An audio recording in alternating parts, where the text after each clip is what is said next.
Find $100 on the sidewalk and you'll feel a small rush of joy for maybe an hour. Lose $100 out of your pocket and you'll feel sick about it for the rest of the day.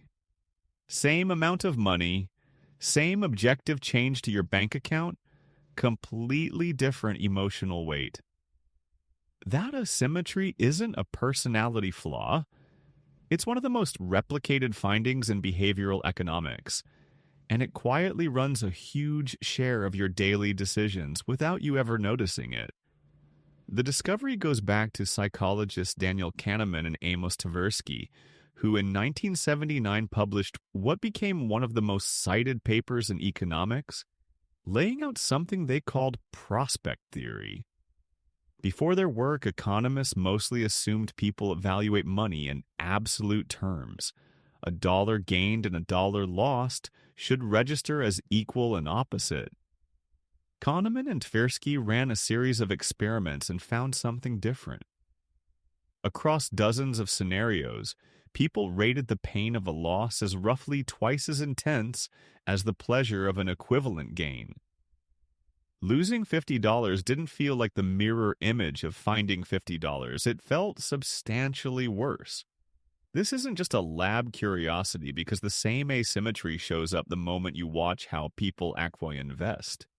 Investors have been shown in study after study to hold on to losing stocks far longer than winning ones, a pattern researchers call the disposition effect.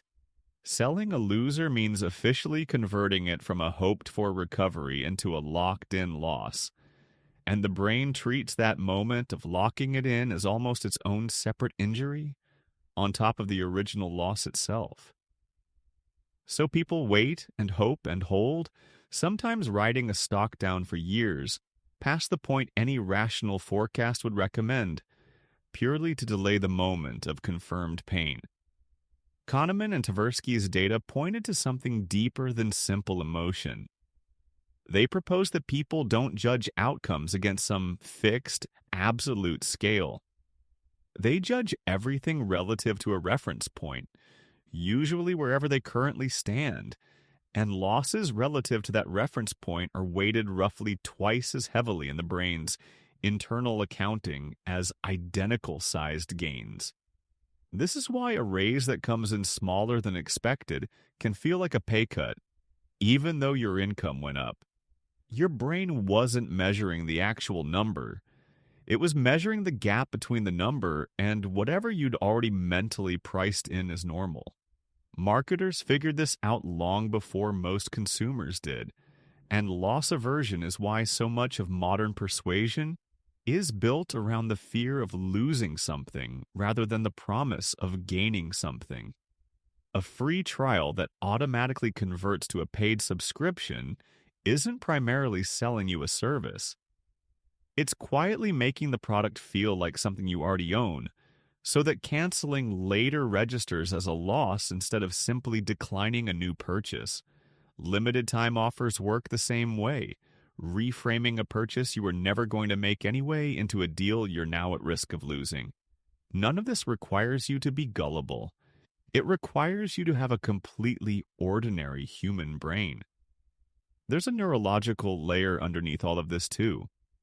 Brain imaging studies using functional MRI have found that anticipated losses activate the amygdala, the same region heavily involved in processing fear and threat. More strongly and more reliably than anticipated gains, activate the brain's reward circuitry. Evolutionarily, this actually makes a brutal kind of sense. For most of human history, a lost meal or a lost resource could be the difference between surviving a season and not surviving it, while an equivalent gain was simply a bonus on top of already being fine. A brain tuned to fear losses more than it celebrates gains was, for most of evolutionary history, a brain more likely to keep its owner alive. Once you know this mechanism exists, you start noticing it is running your life in places that have nothing to do with money. People stay in unsatisfying jobs and relationships far longer than makes sense, in large part because leaving requires converting a diffuse, ongoing dissatisfaction into one sharp official loss: the loss of the time already invested, the loss of the identity already built around staying. That sunk cost doesn't actually change the math about what's better for the future, but loss aversion makes the official act of walking away feel far heavier than the quiet cost of simply remaining. Knowing about a bias doesn't automatically cancel it out, but it does give you a genuinely useful override. Kahneman himself, later in his career, recommended a specific reframe. Before making a decision, explicitly ask whether you'd choose your current situation if you were encountering it fresh today, with no history attached to it. If you wouldn't buy the stock you're currently holding at today's price, starting from zero, the fact that you already own it and are down on it shouldn't be the deciding factor. The discomfort of officially locking in a loss is real, but it isn't information about what's actually the smarter choice going forward.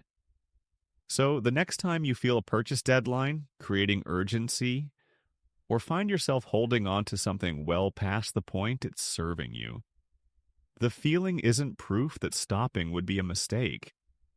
It's just prospect theory, running exactly the calculation it evolved to run, treating the loss in front of you as roughly twice as loud as it actually deserves to be.